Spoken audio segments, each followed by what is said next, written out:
తెలంగాణ మంత్రి పొన్నం ప్రభాకర్ మీడియాతో మాట్లాడుతున్నారు. లైవ్ లో చూద్దాం. అందరికీ కోరుతా ఉన్నా, అందరూ 2 గంటలకు నేను సిఎల్పి కాగానే మీ దగ్గరకు వస్తా. మా కార్యాలయం నుంచి మీరు ఎక్కడికి రమ్మంటే అక్కడికి మేము అందరం కూడా వచ్చి జరిగిన పరిణామం అంతా కూడా మేము వివరించడానికి సిద్ధంగా ఉన్నాం. దయచేసి ఇలా ఒక కొత్త ప్రక్రియ, ఒక సమాచారం దేశంలో 29 రాష్ట్రాలు ఎక్కడ లేని విధంగా ఇలా ఒక సమాచారం తెలంగాణ ప్రభుత్వం సేకరించింది.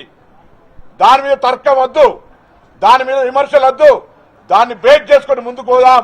బేస్ చేసుకుని ముందుకు పోయే ప్రక్రమలా ఇంకా మళ్ళీ దానికి సంబంధించినటువంటి రాజ్యాంగాన్ని సవరించుకుంటా ఉన్నాం.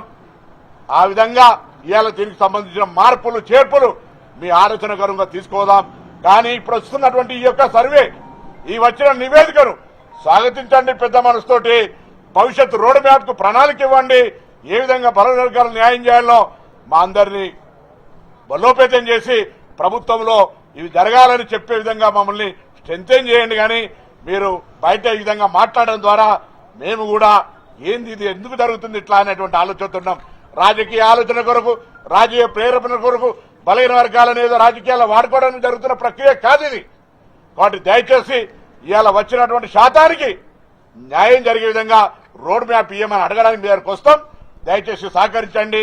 విమర్శలు వద్దు, అనవసర రాజకీయాలు అనేటువంటి అంశాలతోటి బీసీలకు అన్యాయం జరగకుండా చూడమని అందరికీ హృదయపూర్వకంగా విజ్ఞప్తి చేస్తా ఉన్నాం.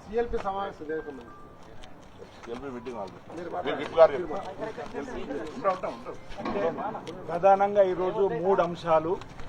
చారిత్రాత్మకమైనటువంటి బలహీన వర్గాలకు సంబంధించిన కుల గణన పైన ఈ ప్రభుత్వం తీసుకున్నటువంటి సాహసోపేత నిర్ణయాన్ని ప్రజలలోకి తీసుకున్న